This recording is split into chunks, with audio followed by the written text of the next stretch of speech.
আজি আমাৰ নাজিৰা সমষ্টিত মুখ্যমন্ত্ৰীৰ মহিলা উদ্যমিতা অভিযানৰ পুঁজি বিতৰণ হ'ল। এইখন আমাৰ 108 নম্বৰ সভা আছিলে। আজি গধূলি আবেলি যোৰহাটত আমি পুঁজি বিতৰণ কৰিম। আজিৰ দিনটোত আমাৰ 109খন সভা সম্পূৰ্ণ হ'ব। মই ভাবোঁ যে লাহে লাহে এই আঁচনিৰ পুঁজি বিতৰণ শেষ হ'ব। প্ৰায় 32 লাখ মহিলা উপকৃত হ'ব। আৰু নাজিৰা মছজিদ যিহেতু দেৱব্ৰত শইকীয়াৰ তেওঁ কব্জাত আছে, এইবাৰ ছাৰ্ভিচত ময়ূৰ বৰগোহাঁই ডাঙৰীয়া তেওঁ প্ৰাৰ্থী হ'ব নেকি? চব দলে এতিয়াও কোন প্ৰাৰ্থী হ'ব ঠিক কৰা নাই, কিন্তু ময়ূৰ বৰগোহাঁই যোৱাবাৰ নিৰ্বাচন খেলিছিল। মাত্ৰ কেইশমান ভোটত তেওঁ পৰাজিত হৈছিল। যোৱা 5 বছৰ তেওঁ সামাজিক কাম কাজ কৰি আছে আৰু ৰাইজৰ মাজত জনপ্ৰিয়।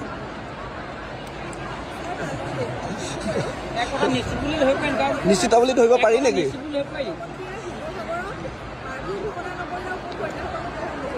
কাৰণ অখিল গগৈৰ বিৰুদ্ধে প্ৰাৰ্থী ঘোষণা কৰাৰ আগতে অখিল গগৈ ক'ত উঠিব এইটো জানিব লাগিব।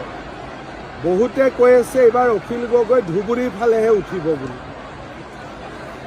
গতিকে তেওঁ যেতিয়ালৈকে ক'ত উঠিব নকয় আমি প্ৰাৰ্থী কেনেকৈ দিম? কাৰণ তেওঁ এতিয়া ধুবুৰী চাপৰৰ ফালে গৈহে মানুহক চুমা খাই থকা দেখা পাওঁ। তেওঁকতো কালি গোটেইবিলাকে শিৱসাগৰত চুমা বাবা বুলিয়ে কৈ আছে। গতিকে ক'ত এতিয়া তেওঁ ইলেকশ্যন উঠে জানিলে আমি কেণ্ডিডেটৰ নাম ক'ব পাৰিম। অভিনন্দন জনালোঁ। তেওঁ টপত থাকিলে তেওঁ জিকিব। কিন্তু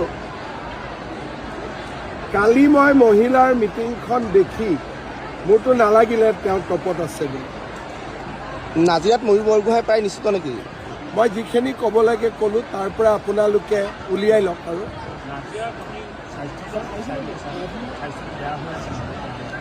নাজিৰাত সমস্যা বহুত আছে। যোৱা 10 বছৰ বিজেপিৰ চৰকাৰ থাকিলে বিৰোধী বিধায়ক থকাৰ কাৰণে আমি বহুতখিনি কাম কৰিব পৰা নাই। এবাৰ এটা সুযোগ পালে নিশ্চিতভাৱে নাজিৰাৰ বহুত ডাঙৰ পৰিৱৰ্তন হয়।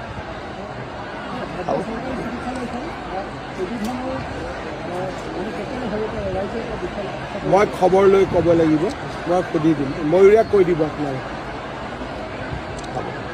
হ'ব ছাৰ, কালি যিহেতু কৈছিলে গৌৰৱ গগৈ আৰু বিৰোধী লগতে দেৱব্ৰত শইকীয়াৰ বিৰুদ্ধে গোচৰ দিব বুলি কৈছিলে। 9 তাৰিখে তেওঁলোকে মোৰ বিৰুদ্ধে অখিল গগৈয়ে 2009 চনৰ পৰা আৰু কংগ্ৰেছে অযথা কথাবিলাক কৈ থাকে, কেতিয়াও একো প্ৰমাণ নিদিয়ে, কেতিয়াও একো তথ্য দিব নোৱাৰে, খালি অপপ্ৰচাৰে কৰি থাকে। সেইকাৰণে এইবাৰ মই কৈছোঁ যে 9 তাৰিখে ফাইনেলি মই কেছ দিম। মোৰ ওপৰত যি আছে এখন লিষ্ট কোৰ্টত দি দিয়ক, এবাৰতে হেষ্ট নেষ্ট হৈ যাব। আৰু কংগ্ৰেছে আজি জিতেন্দ্ৰ সিঙৰ লগ হৈ পিনি পৰিৱৰ্তন যাত্ৰা নামৰ এটা গৈছে। কি পৰিৱৰ্তন? গড় হত্যা বন্ধ হৈছে, এতিয়া তাত কি পৰিৱৰ্তন হ'ব? তাৰমানে গড় হত্যা আকৌ কৰিব। চৰকাৰী চাকৰিত দুৰ্নীতি নোহোৱা হৈছে, এতিয়া তাতে কি পৰিৱৰ্তন কৰিব? তাৰমানে আকৌ দুৰ্নীতি কৰিব। গতিকে কংগ্ৰেছৰ পৰিৱৰ্তনৰ ফল অসমৰ ৰাইজে দেখি থৈছে। গতিকে মই নাভাবোঁ যে ৰাইজে পৰিৱৰ্তনৰ ফল খাব বিচাৰিছে বুলি। চাই দিম দিয়ক, অলপতো সামাজিক সমস্যা আছে, আমি কৰিও আছোঁ আৰু কৰিম। ছাৰ, সেইদিনা যিহেতু কৈছিলে আপুনি নাজিৰা বিধায়ক ভেঞ্চাৰ বিধায়ক বুলি কৈছিলে, ছাৰ্ভিচত তেওঁ কি হ'ব বুলি ভাবে? কোন নাজিৰা MLA-টো বৰ্তমানৰ MLA ধৰণৰ নহয়তো, খালি চিঠি লিখি থাকে। আৰু আজিকালি মানুহেতো চিঠি নপঢ়ে, সৰু সৰু মেছেজ পঢ়ে। তেওঁ 3 পেজৰ চিঠি লিখি দিয়ে। গতিকে আমিও ব্যস্ততাৰ মাজত তলত দি দিওঁ। তাতকৈ হোৱাটছআপত 2টা শব্দ লিখিলেই হৈ যায়, কামটো হৈ যায়। আজিকালি ইভেন নতুন ল'ৰা ছোৱালী যে প্ৰথমবাৰ প্ৰেম হয়, তাতো আজিকালি চিঠি নিলিখে, হোৱাটছআপেই দিয়ে। ৱেবছাইটটো হেক হৈছে বুলি আজি SIT কোনোবা ৱেবছাইট আজিকালি দিনত চলাই নেকি? আজিকালি এপ চলাই, ৱেবছাইট চলাই জানো? গতিকে কংগ্ৰেছ কিমান পুৰণা আজিৰ দিনত আপোনালোক কোনে ৱেবছাইট চাই মোক কওকচোন সকলোৱেতো এপ চাই গতিকে কৰিব লাগিলে এপ কৰিব লাগিছিল হোৱাটছআপটো যোনে ৱেবছাইটটো যোনে তোনে সোমাব পাৰে হয়নে হয় হৈ যাব ঘোদৰ আলিটো আমি কমপ্লিট কৰিম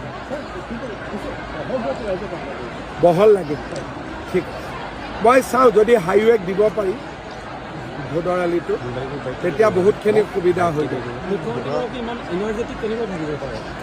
আপোনালোকক দেখা পাই থাকিলে এনাৰ্জি পাই যাওঁ এনাৰ্জি হৈ থাকিলে ভাল তাত অলপমান মানে আৰু অলপ তাত বেটাৰ কৰিব লাগিব আৰু গাহৰিৰ সংখ্যাটো কম আছে অলপমান ওচৰ চুবুৰীত আমি কিছু গাহৰি খেতিয়কো নিৰ্মাণ কৰিব লাগিব মোৰ এইটো প্লেনত আছে হ'ব ঠিক আছে